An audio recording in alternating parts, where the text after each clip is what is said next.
Adik nak tanya soalan. Ui, break ke? Adik, bacakan doa makan. Bismillahirrahmanirrahim. Allahumma barik lana fima zakana wa qina azabannar. Amin, masya-Allah. Nak tanya soalan next apa untuk orang yang selepas ni? Orang lupa doa makan. Doa apa yang kita kena baca kalau kita terlupa baca doa makan? Mana lupa pula ni. Ingat tak? Bismillahirrahmanirrahim. Tahu tak?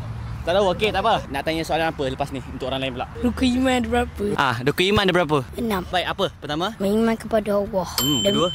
Beriman kepada Nabi. Beriman kepada kitab. Beriman kepada malaikat. 5, beriman kepada hari Kiamat.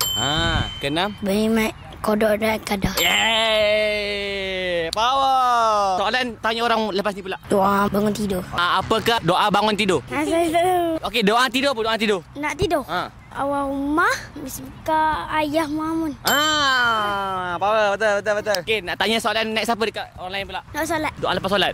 Okey, mantap. Bacakan satu doa lepas solat. Doa untuk ibu bapa lah. Boleh? Allahumma fili zunubi wali walidayya wa hamfuma kama rabbayana saghira. Amin, mantap. Okey, satu soalan untuk orang lepas ni pula. Ibu lah, ibu Nabi. Siapa ibu Nabi? Okey, bah, mantap. Where you from? From Saudi. Saudi, masya-Allah. What is the name of Nabi sallallahu alaihi wasallam's mother?